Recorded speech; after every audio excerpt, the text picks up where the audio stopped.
Avez-vous vu quelque chose qui vous a marqué, puis quelques années plus tard, vous réalisez qu'il n'y a aucune archive? La communauté des Lost Media est remplie de cas qui restent perdus, tandis que d'autres sont retrouvés. Dans cette vidéo, je vais vous présenter 5 cas de Lost Media qui ont été retrouvés de façon improbable. Bienvenue dans le 4e épisode d'Access Denied. En 2010, McDonald's Japan font une annonce surprenante. Vers mars de cette année, un jeu Nintendo DS exclusif, eCDP, sera utilisé pour entraîner des employés à temps partiel dans les 3700 filiales du Japon. Ce jeu deviendra l'un des plus rares de la console. L'objectif était de couper le temps de formation en deux. Ils vont dépenser 200 millions de yens, soit 2,2 millions de dollars.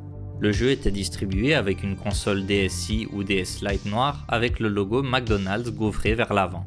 Mais beaucoup étaient quand même curieux à quoi ressemblait le jeu en dehors du peu d'images disponibles. Les cartouches du jeu et les consoles étaient évidemment réservées aux filiales, mais vers juin 2020, l'une des dernières copies va tomber dans les mains d'un collectionneur anonyme. La recherche pour ce jeu est l'une des plus improbables car elle a été documentée par un youtubeur américain connu pour sa motivation indéterminable, Nick Robinson. Ce mec est vraiment trop impliqué dans ce qu'il fait. Comme la fois où il a réussi à identifier l'annonceur des jeux Super Monkey Ball qui n'a jamais été crédité malgré son impact. Il a envoyé des emails, comparé des voix similaires dans d'autres jeux, parlé avec un acteur connu au Japon pour essayer d'avoir des pistes, jusqu'à ce qu'une personne inconnue lui envoie un email. Cette personne n'était autre que la voix de l'annonceur. Sa vidéo sur la recherche du jeu McDonald's est le cas le plus connu de sa chaîne. Si vous parlez anglais, je vous conseille vraiment de regarder sa vidéo sur le sujet et même d'autres sur sa chaîne. Je vais évidemment résumer la situation en français, mais rien ne bat sa vidéo légendaire sur le sujet. Maintenant que vous connaissez Nick Robinson, commençons sans plus attendre. Sur le forum assemblergames.com, un utilisateur français nommé Cody1038 va faire un post dans lequel il expliquera avoir trouvé cette cartouche rare il y a quelques années, mais qu'il était bloqué au début du jeu à cause d'un mot de passe. Il postera la vidéo sur sa chaîne Cody38 pour montrer le problème. Plusieurs personnes demanderont à Cody de faire un dump de sa cartouche pour que quelqu'un puisse essayer d'avoir le code, chose qu'il va refuser sans cesse à cause de la légalité. Sa vidéo est à ce moment le seul espoir pour avoir ne serait-ce qu'un aperçu du jeu. Beaucoup vont lui mettre la pression avec toutes sortes d'arguments, mais Cody est strict là-dessus, il ne va pas partager sa ROM. D'autres personnes sur le forum ont fait tout ce qu'ils pouvaient pour l'aider, ils ont traduit les menus, bidouillé ses fichiers de sauvegarde qu'il avait mis en ligne, contacté des collectionneurs japonais, mais malheureusement, rien n'a marché.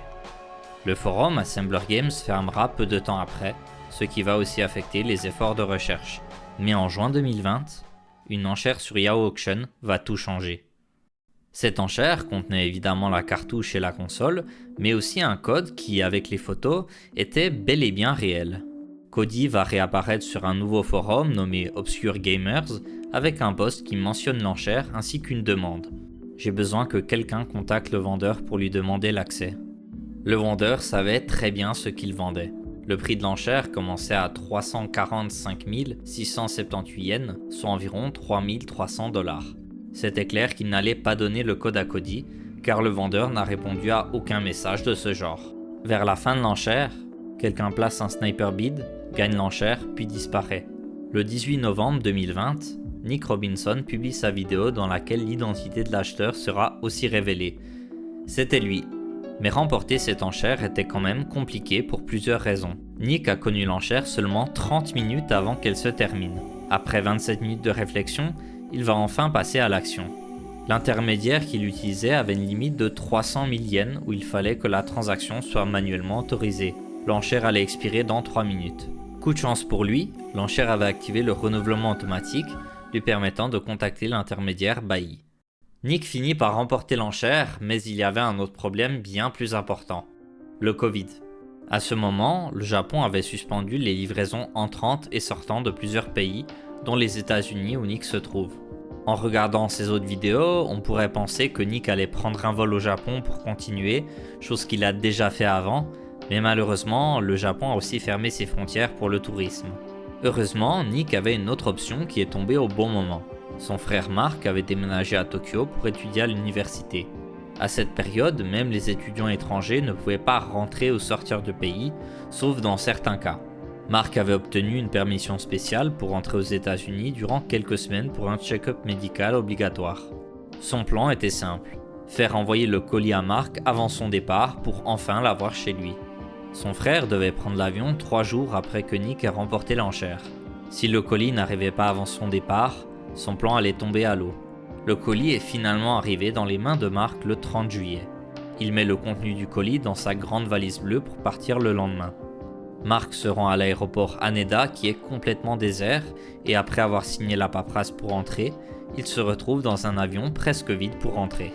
Nick et sa famille se rendent à l'aéroport pour retrouver Mark, mais à son arrivée, Mark arrive sans sa valise.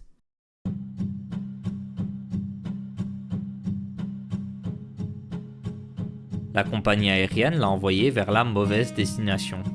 Nick était évidemment stressé, mais en attendant d'en savoir plus, il manquait encore une chose à faire. Il a dépensé tellement de temps et d'argent pour cette aventure, ce n'était pas juste pour faire une petite vidéo sur le sujet.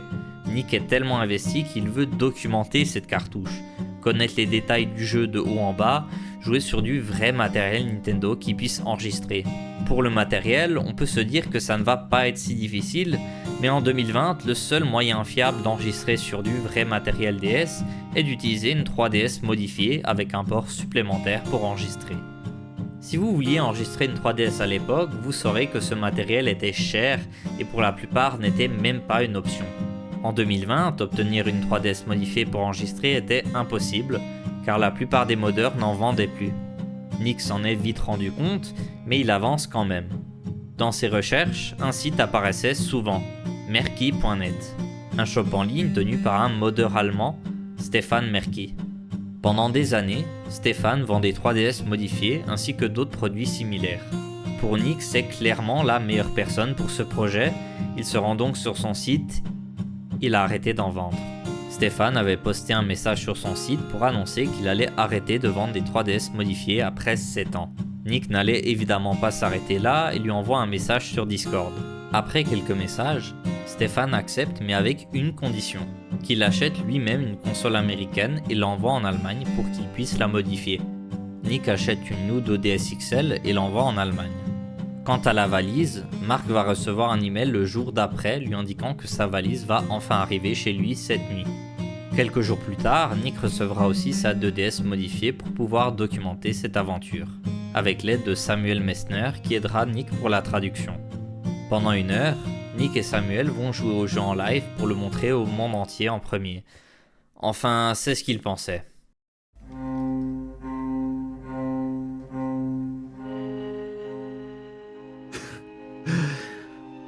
About 1 week after I recorded my playthrough with Samuel, I was catching up with a friend over FaceTime, and she asked me what I'd been up to lately. So I walked her through this whole story, the long-lost game, the Bloomberg video, the auction, the French guy Cody Tontuit who had a copy but couldn't get in because he didn't have the password, etc., and how I had just managed to get to it myself.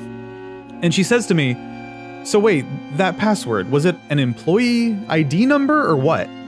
So I go to Cody's video to show her the exact password screen the guy was stuck on, and I noticed something new. While showing her Cody's video, I spotted something in the description that I hadn't seen before. A new message that had been edited in since the last time I watched it, in French, in all capital letters, Identifant-tu-vie. Cody avait réussi à obtenir le code avant lui. Nick était déçu. Avait-il fait tout ce chemin pour rien ? Cette question sera mise de côté par une autre plus importante. Comment Cody a réussi à obtenir le code ? Sur le forum Obscure Gamers, Cody avait fait un post pour expliquer son parcours qui est aussi fou que celui de Nick. Avec l'aide d'un ami, Cody avait réussi à rencontrer le directeur informatique de McDonald's France. Quand le directeur a vu la console avec le logo gaufré, il n'en croyait pas ses yeux, lui dit bouge pas et amène la console sur le bureau du CEO. Il se trouve que la femme du CEO est japonaise et qu'elle avait déjà travaillé chez McDonald's Japan, signifiant qu'elle aurait des contacts pour aider Cody. Quelques semaines plus tard, Cody reçoit un email avec des contacts de plusieurs pays, comme le Royaume-Uni, l'Australie et le Japon. L'email contenait des détails jamais vus auparavant, comme le manuel du jeu, mais malheureusement, il ne pouvait pas lui donner le code car il était défini par les filiales McDonald's en personne.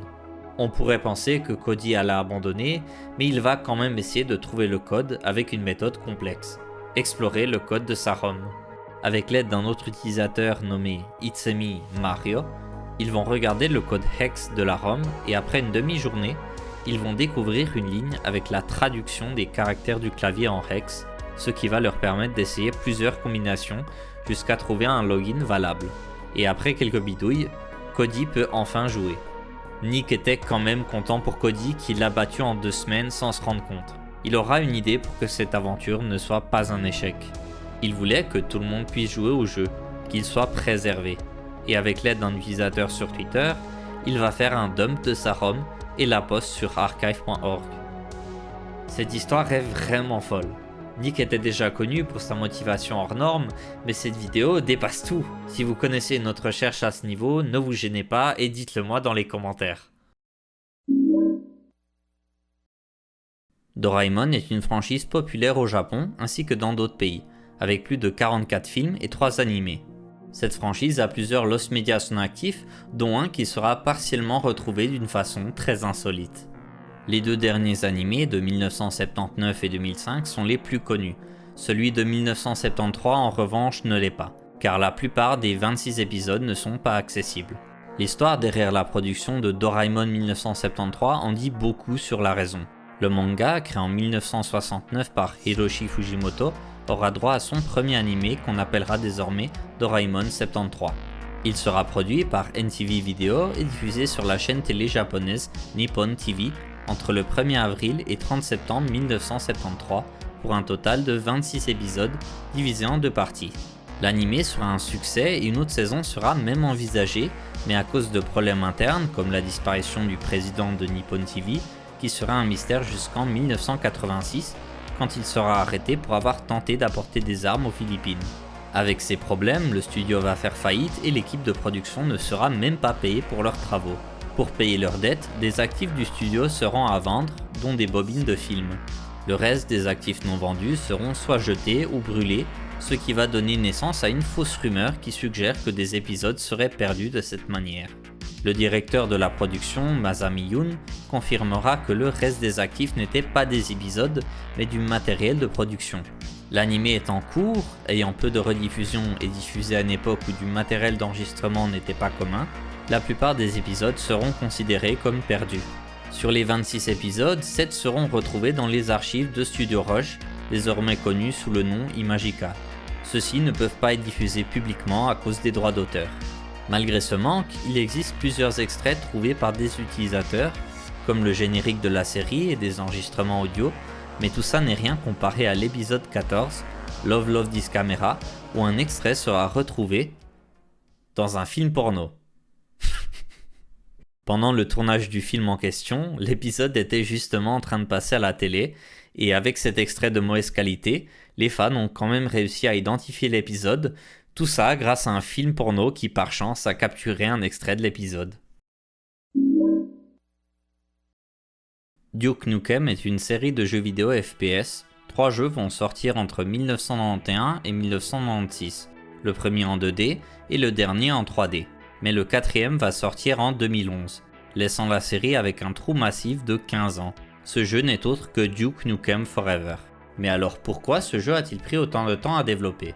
Durant cette période, le développement du jeu a rencontré plusieurs problèmes. L'équipe n'arrivait pas à respecter leur deadline, manque de fonds et le moteur de jeu qui a été changé au moins 5 fois. 2 bandes annonces sortiront pendant le développement, celle de 1998 et celle de 2001, annoncées à l'E3. Après ça, le jeu est tombé dans un enfer de développement. Le 6 mai 2009, 3D Realms, le développeur de Duke Nukem Forever, a viré la plupart de ses employés à cause de difficultés financières. Mais le 3 septembre 2010, Take-Two Interactive, l'éditeur du jeu, annonce que le développement de Duke Nukem Forever recommencera chez Gearbox Software. 3D Realms sera tout de même crédité en tant que co-développeur. Le jeu sortira finalement le 14 juin 2011 sur PS3, Xbox 360, Windows et macOS. La critique et les fans sont déçus. Le résultat final n'avait rien à voir avec la bande-annonce de 1998, et à cause de ça, la plupart des fans ne considèrent pas la version de 2011 comme la vraie version du jeu. Des spéculations sur à quoi ressemblait le jeu avant l'intervention de Gearbox vont avoir lieu, et quelque temps après, les fans auront une réponse inattendue. Le 8 mai 2022, une vidéo sera mise en ligne sur 4chan par le groupe de pirates Zorjump. Cette vidéo contenait du gameplay exclusif de la version 2001 ainsi qu'un message. Duke arrive, voici un avant-goût. Joyeuse fête des mères. Le groupe avait déclaré qu'ils allaient sortir cette version en juin. Le gameplay sera montré à Georges Broussard, un développeur qui a travaillé pendant 12 ans sur le jeu avant de passer le développement à Gearbox. Il confirmera que le gameplay a l'air réel et qu'il n'avait aucune idée de qui aurait pu obtenir ce gameplay. Il ne dira rien d'autre à ce propos. La version de 2001 sortira seulement 2 jours plus tard, et vers Noël de la même année, ils sortiront aussi la version 1996 du même jeu, qui cette fois était en 2D. Personne ne sait comment le groupe a pu obtenir ces versions, et même si elles ne sont pas complètes, l'endroit où tout a été révélé rend cette histoire fascinante. À sa sortie en 1995, Rayman est devenu l'un des jeux les plus vendus de la PS1. Le deuxième opus, Rayman 2 The Great Escape, va sortir en 1999. Pendant le développement du jeu, un court dessin animé sera produit, Rayman's Training. Peu d'informations étaient connues à son sujet. La seule entité qui aurait une copie serait Ubisoft. Quelques extraits seront utilisés dans des publicités pour d'autres jeux Rayman, mais après ça, rien d'autre. Enfin, c'est ce que les fans pensaient. Il se trouve que des informations sur Rayman's Training étaient listées sur le site de l'Institut national de l'audiovisuel français, l'INA.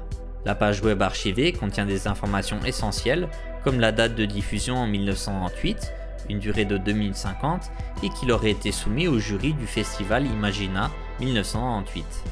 En pensant qu'ils auraient une copie, les fans contactent Imagina, mais ils n'auront aucune réponse en retour. La recherche va aussi sombrer pendant un moment, jusqu'en 2022, où le dessin animé sera trouvé dans les fichiers d'un prototype de Beyond Good and Evil. Le jeu n'a rien à voir, mais partage le même créateur que Rayman, Michel Ancel. Les fichiers du prototype ont été dumpés en ligne, et à l'intérieur se trouvait Rayman's Training. Cette version est plus courte, de mauvaise qualité et n'a aucun son. Même s'il manque 1 minute et du son, cette découverte étrange était énorme pour la communauté Rayman. Il y a une blague fréquente dans la communauté des Lost Media.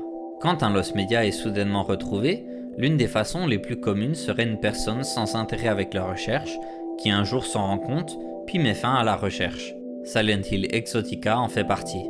Mais alors pourquoi j'en parle si celui-ci n'a rien d'improbable ? Pour être honnête avec vous, je voulais vraiment avoir 5 cas dans cette vidéo, mais aussi pour vous montrer le monde hilarant des jeux bootleg. Imaginez vouloir jouer à GTA San Andreas avec des mods, mais vous n'avez pas de PC. Si vous trouvez une bootleg intéressante sur internet ou chez le vendeur de DVD piratés du coin, c'est possible. La plupart des bootlegs sont des swaps de personnages sans trop d'efforts, certains ont quelques détails en plus, mais ça s'arrête là. Ces jeux bootleg étaient connus dans les pays où le piratage était commun, comme le Brésil ou l'Indonésie. J'ai pu jouer à quelques bootlegs de San Andreas sur ma PS2 Softmod, et en sachant que je les ai trouvés sur un forum brésilien étrange, si l'un de ces sites tombait, les jeux aussi. Parmi les bootlegs de la Xbox, l'un d'entre eux était tellement rare qu'il était considéré comme un mythe. Un jour, l'utilisateur MenuSkip achète une Xbox modée sur eBay. Il regarde évidemment les jeux préinstallés sur la console, quand l'un d'entre eux attire son attention, Silent Hill Exotica. Après quelques recherches, il se rend compte qu'il a un Lost Media entre ses mains. Avec l'aide de plusieurs utilisateurs, il va faire une copie du jeu et la poster sur archive.org. Grâce à lui, Silent Hill Exotica n'est plus perdu. Encore aujourd'hui, certains modeurs continuent de créer des versions bootleg de GTA, comme GTA Animé sur PS2, qui ne s'arrêtent pas au swap de personnages, mais en ajoutant des détails sur la map. Merci d'avoir regardé cet épisode. N'hésitez pas à me donner votre avis dans les commentaires et à me suivre sur YouTube et mes réseaux si vous aimez ce que je fais. À la prochaine, Shaiwib.